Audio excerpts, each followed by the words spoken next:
kalau kita dapat musibah, yakinlah kepada janji Allah, siapa yang membaca doa yang diajarkan Nabi, nanti Allah akan ngasih ganti yang lebih baik gitu kan ya. Allahumma ajurni fi musibati wa khluf li khairam minha. Ya Allah, beri saya pahala dalam musibah ini, beri saya ganti yang lebih baik darinya. Kalau kita pegang banget dengan janji Allah lewat doa ini, kita ketika dapat musibah setidaknya nggak akan panik habis-habisan, nggak akan putus asa dalam menunggu pertolongan Allah. Setidaknya kalau nggak bisa woles-woles amat, nggak bisa tenang-tenang amat, minimal nggak panik berlebihan. Kalau musibahnya musibah kematian, nggak bikin kita meratapi kematian. Kenapa? Kita pegang janji Allah SWT. Makanya kan ada cerita seorang ayah yang diberi musibah dengan wafat 2 orang anaknya. Anak laki-laki pertama meninggal. Dia bilang innalillah wa inna ilaihi rajiun.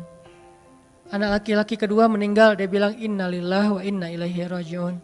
Semua ini milik Allah. Allah yang memberi, Allah juga yang mengambil kembali. Suka-suka Allah, pasrah gitu. Nerima, ridho dalam bahasa agama. Bukan ikhlas ya. Kalau ikhlas itu dalam bab ibadah. Kalau dalam bab takdir namanya ridho.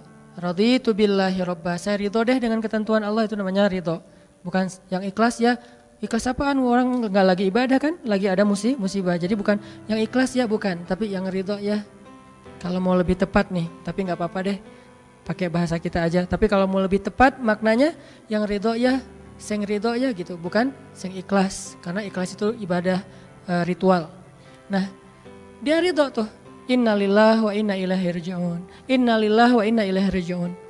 Yang ketiga meninggal juga. Dan dia mulai agak ragu nih. Kok gini-gini amat ya. Suatu malam dia bermimpi. Dalam mimpi itu ayah ini mau jatuh ke sebuah jurang yang di bawahnya api, kayak api neraka gitu. Ditarik sama 2 anaknya, cuman gak kuat. Kata mereka seandainya adik ada di sini pasti bisa narik nih, bisa nyelamatin ayah. Kalau adik ada di situ, kenapa cuma 2 yang nolong? Karena 2 itu yang dia ridho, yang satu lagi gak ridho. Akhirnya cuma 2 orang yang bisa nolong dia di akhirat. Bangun dari mimpi dia sadar, oh ternyata justru Allah pengen nolong dia di akhirat dengan musibah itu. Dan buat anaknya juga kebaikan nanti di akhirat masuk surga. Akhirnya dia bilang innalillah wa inna ilaihi rajiun, astaghfirullahalazim. Hidup kadang kayak gitu. Ketika kita pegang janji Allah, ada sesuatu yang kita tunggu di dalam kesulitan hidup kita. Sehingga buat kita selalu punya harapan. Tapi kalau kita gak pegang janji Allah, kita gak nunggu apa-apa kecuali mengeluhkan keadaan kita. Dan itu bikin kita lemah. Ditolak yang pertama, innalillah wa inna ilaihi rajiun. Ya Allah beri saya yang lebih baik darinya. Nemu nih, ditolak lagi. Lebih cantik tapi nolak juga, kan lebih sakit ya. Lebih cantik, ditolak lebih sakit. Ya Allah beri yang lebih baik lagi. Makin lama makin di puncaknya rasa sakit yang udah gak tahan, diterima. Nih happy ending nih. Ada gak ya yang kayak gitu ya? Kalau jarang ada, berarti belum mempraktekkan jurus ini nih. Kalau pengen kayak gitu, coba deh praktekin, bukan ngetes, praktekin. Nanti pasti kita akan ngelihat hasil yang luar biasa.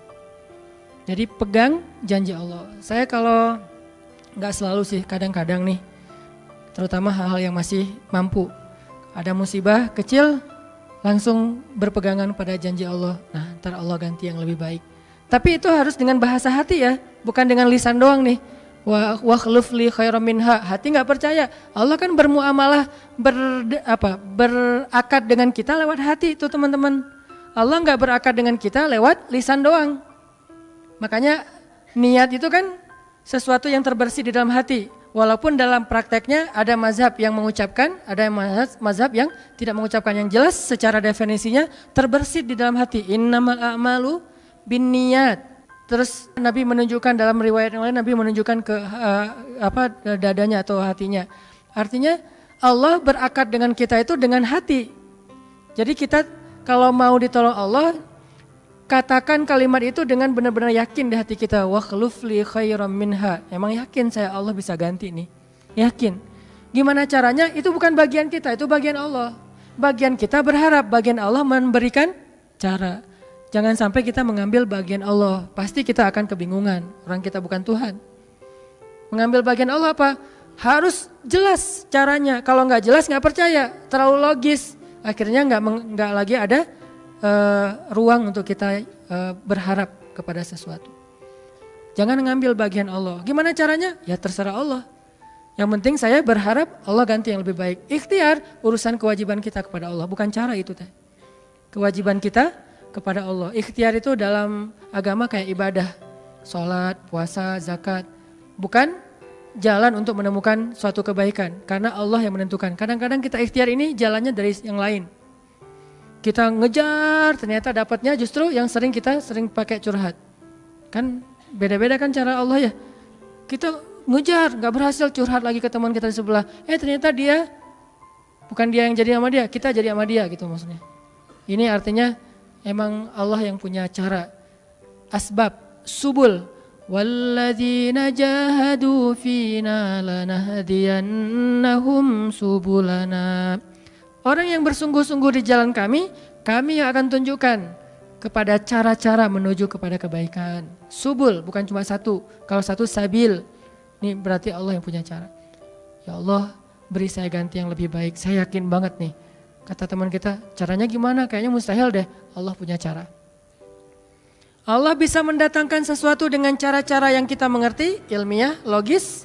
Bisa dengan cara yang kita nggak ngerti, nggak ilmiah, nggak logis. Bisa juga dengan sebalik dari apa yang kita ngerti. Kita ngertinya gini, Allah bikin yang sebaliknya.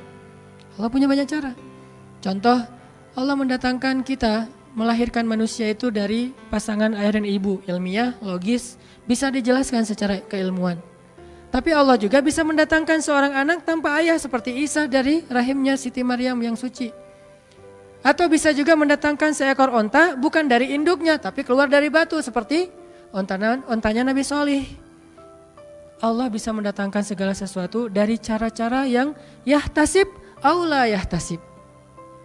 Yang kita mengerti atau kita tidak mengerti. Makanya Allah mengatakan wa yarzuqhu min haitsu la yahtasib.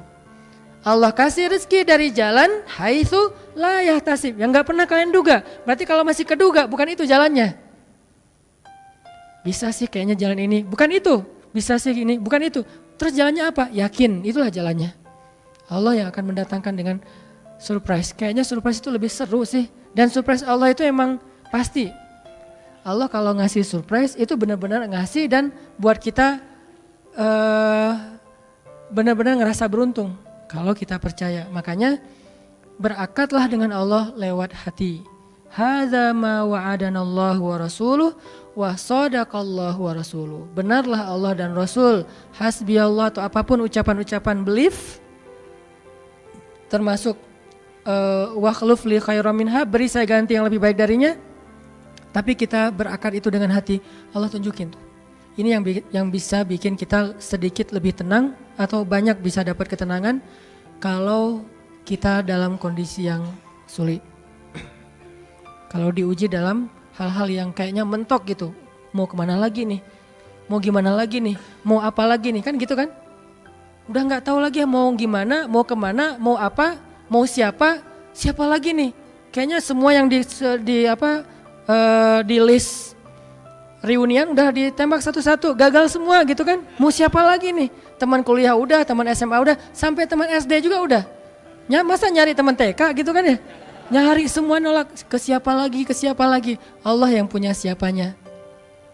Kadang-kadang siapanya Allah itu kita nggak pernah ngeduga. Yang kita nggak pernah mau ke situ karena berpikir nggak mungkin deh kalau itu mah. Justru kita nggak ngedatangin dia karena kita nggak percaya mungkin. Tapi buat Allah apa sih yang nggak mungkin? Julaibib dengan kondisi rakyat jelata banget ketemu seorang cewek yang selebgram banget, bisa aja tuh. Apalagi kita yang insya Allah nggak Julaibib amat lah ya, masih kerenan dikit lah. Walaupun mungkin solehnya pasti jauh dengan Julaibib, tapi secara fisik ya kita bukan budak, kita bukan orang yang seperti digambarkan di dalam hadis. Walaupun tingkat kesolehannya jauh, pasti sahabat itu tidak tertandingi. Itu satu kasus di Al-Quran gimana Wallace dengan modal pegang janji Allah. Berakad kepada Allah dengan hati. Ini kata kuncinya. Berakad kepada Allah dengan hati. Dan Allah pasti la yukhliful mi'ad. Gak akan ingkar janji. Gak akan kalau dengan hati. Masalahnya tingkat hati juga darajat. lahum darajatun 'inda rabbihim. Orang yang beriman itu bertingkat-tingkat. Ada yang imannya itu benar-benar luar biasa, sampai hal yang paling mustahil buat dia tuh nggak ada yang mustahil buat Allah. Ada yang berimannya yang berat-berat mah dia masih agak-agak ragu, yang ringan-ringan dia masih yakin. Berarti aku tergantung prasangka hambaku kepadaku. Ada tingkat keimanan kayak Ibrahim. Mungkin kita nggak seperti Ibrahim, sehingga kita nggak bisa nyoba. Saya coba bakar deh. Hasbiyallahu wa ni'mal wakil, nyalain korek api, kebakar pasti itu mah. Karena kita belum seiman Ibrahim. Di sini kan keukur ya keimanan kita. Nggak usah dipancing-pancing lah, nyari aja sendiri. Dan Ibrahim juga nggak sekaligus sampai ke level itu teman-teman. Ibrahim sampai ke level itu butuh proses. Salah satu prosesnya direkam di surat Al-Baqarah. Wa idh qala Ibrahimu rabbi arini kaifa tuhyil mauta. Qala awalam tu'min qala bala walakin liyatma'inna qalbi. Ketika Ibrahim berkata, ya Allah, gimana cara engkau menghidupkan yang mati? Kata Allah, emangnya kamu gak percaya Ibrahim? Kata Ibrahim, percaya Allah, bala, percaya, maaf. Cuman saya pengen lebih tenang. Berarti apa? Beriman sudah, cuman pengen naik level. Sampai bisa tumakninah, walas, tenang dalam kondisi seberat apapun. Ini tingkat imannya Ibrahim.